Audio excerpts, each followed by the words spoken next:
ఇక్కడ వార్తల్లోని ముఖ్య అంశాలు తీసుకున్నట్లయితే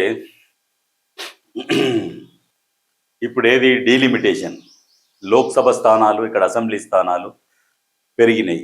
ఎవరెవరికి పెరిగినాయి అంటే నార్త్ ఇండియాలోనేమో ఎక్కువ పెరిగినాయి, మనకేమో తక్కువ పెరిగినాయి. అంటే ఏ లెక్కన తీసుకున్నారు? ఫస్ట్ మనము శాసనసభ స్థానాలు తీసుకున్నాము. అసెంబ్లీ స్థానాలు 182కు పెరుగుతున్నాయి తెలంగాణలో. ఎట్లా?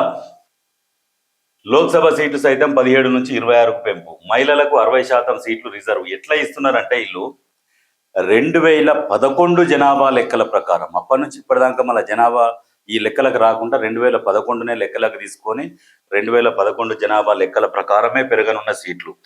ఏ సామాజిక వర్గానికి ఎట్లా? ఎస్టీ సామాజిక వర్గానికి చూసుకుంటే మొత్తం 16 సీట్లు, అందులో 11 జనరల్, 5 మహిళలకు. ఎస్సీ 28 సీట్లు మొత్తం, అందులో 19 జనరల్, 9 ఏమో మహిళలకు. జనరల్ 138, 92 జనరల్, 46 మహిళలకు. మొత్తం 182, అందులో 122 ఏమో జనరల్, 60 ఏమో మహిళలకు. అంటే దాదాపు 50% మహిళలకు కేటాయించడం జరిగింది. సరే, సంతోషం. కానీ మరి ఏ లెక్కన మనకు ఈ శాసన స్థానాలు పెరిగినాయి అంటే, ఉన్న స్థానాలు ఏవైతే ఉన్నాయో అందాద గుడ్డి లెక్కలు అంటారు దీన్ని. ఇప్పుడు మనకు 100 స్థానాలు ఉన్నాయి, 50% 50 పెరిగినాయి. పెరిగితే ఏమవుతుంది? 150 స్థానాలు అవుతాయి. ఆ లెక్కన పెంచుకుంటూ పోయారు. ఆ లెక్కన పెంచుకుంటూ పోతే ఎవరికి నష్టం జరుగుతుంది అంటే, చిన్న రాష్ట్రాలకు చాలా అన్యాయం జరుగుతుంది.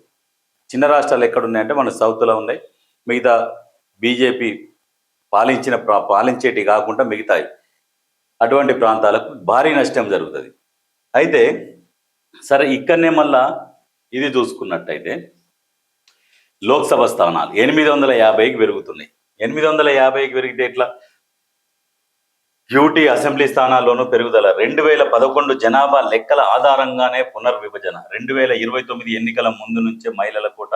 రేపు పార్లమెంటులో ప్రవేశపెట్టనున్న సవరణ బిల్లు ప్రవేశపెట్టండి. కానీ మరి 2011 జనాభా లెక్కలు కాకుండా మరి ఇప్పుడు కొత్తగా జనగణన చేసి ఇవి చేసేది ఉండే. ఇవి చేయకుండా, జనాభా లెక్కలు చేయకుండానే 2011 లెక్కల ప్రకారమే చేసుకుంటూ పోతున్నాము అని చెప్తున్నారు. మరి ఆ లెక్కల ప్రకారం చేసినా కానీ మనకు ఇంకా మెరుగైన సీట్లు వస్తాయి. 2011 ప్రకారం చేసుకుంటూ పోతున్నాం. మరి 11 నుంచి ఇప్పటి వరకు మరి ఏం చేసిరు? మరి ఈ పెరిగిన జనాభా ఎక్కడ పోవాలి? మరి ఈ లెక్కలు ఎట్లా తెలుస్తారు?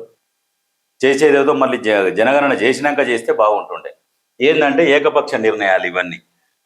ఇప్పుడు గతంలో కూడా బీజేపీ ఎప్పుడు 2024 ఎలక్షన్లల్లా పార్లమెంట్లో ఎన్ని సీట్లు? దాదాపు ఇక చచ్చిపోయిందన్నట్టే. ప్రజలు ఆదరించలే, చీదరించుకున్నా కానీ ఆ మిత్రపక్షాలతో కలిసి బలవంతంగా అధికారంలోకి వచ్చిండు. దేశ ప్రజలు వద్దనుకున్నా కానీ బలవంతంగా వచ్చి అధికారంలో కూర్చున్నాడు. అయితే ఇప్పుడు మళ్ళీ భయం మొదలైంది. ఏంటంటే నెక్స్ట్ ఇంకా అసలు దగ్గరికి రానియరు ప్రజలు, ఏదో ఒకటి చెయ్యాలి. ఇట్లా చేసి నార్త్లో వీళ్ళ బలం ఎక్కువ ఉంటుంది కాబట్టి ఈ సీట్లు నార్త్లో ఎక్కువ పెంచేసి అధికారంలోకి వచ్చేటందుకు ప్రయత్నం చేస్తున్నాడు. ప్రజలు కూడా ఆలోచన చేయాలి. బీజేపీ ఏం చేస్తున్నది, ఈ ఏకపక్ష నిర్ణయాలు ఏంది, ఒంటెద్దు పోకడలేంది, ఇవన్నీ ఆలోచన చేస్తే అప్పుడు మనకు ఒక క్లారిటీ వస్తుంది. క్లారిటీ వచ్చినాక 2029లో మనం మంచిగా బుద్ధి చెప్పొచ్చు.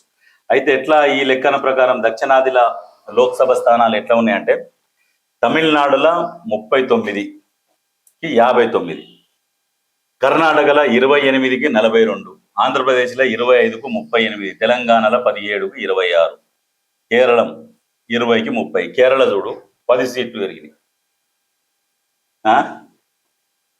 ఇక్కడ ఇంకా ఒక సీటు తక్కువనే, మనకు 9 పెరిగినాయి. అంటే తీవ్ర అన్యాయం జరుగుతున్నది మనకు. దీని మీద మరి ఎవరు స్పందించాలి? ఎవరు స్పందించరు. అదే మరి ఉత్తరాదిలో అయితే చూసుకుంటే ఉత్తరప్రదేశ్ అంటే 120 సీట్లు, దగ్గర దాదాపు మనకంటే 100 సీట్లు ఎక్కువనే ఉన్నట్టు. బీహార్ 60, మధ్యప్రదేశ్ 29కి 44, రాజస్థాన్కి 25, 38, గుజరాత్ 26కు 39.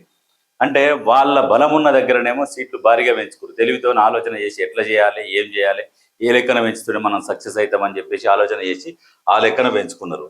పెంచుకున్నారు కరెక్టే. పెంచుకున్నప్పుడు ఇక్కడ మన ముఖ్యమంత్రి ఏమంటున్నాడు, ఇక్కడ దక్షిణాదికి అన్యాయం, డీలిమిటేషన్పై అఖిల పక్షంతో చర్చించాలి, ప్రధాని మోడీ సౌత్ సీఎంలకు ముఖ్యమంత్రి రేవంత్ రెడ్డి లేఖ. కరెక్టే. మరి ఇప్పుడు పార్టీలు అవన్నీ పక్కకు పెట్టి మరి అందరు కలిసి అడిగితే అయిపోద్ది కదా కేంద్రాన్ని, ఏంది ఈ వివక్ష, ఎందుకు ఏకపక్ష నిర్ణయాలని చెప్పేసి అందరు అడగాలి. కానీ ఈయన కనబడతలేదు. ఎవరికి? ఈయన కిషన్ రెడ్డికి.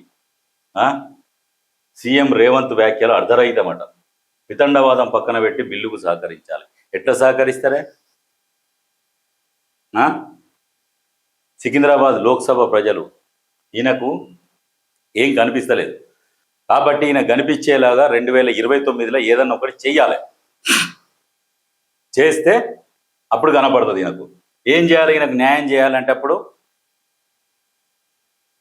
ఖచ్చితంగా ఈయన ఇంట్లో కూర్చోబెడితే న్యాయం జరుగుతుంది అన్నట్టు.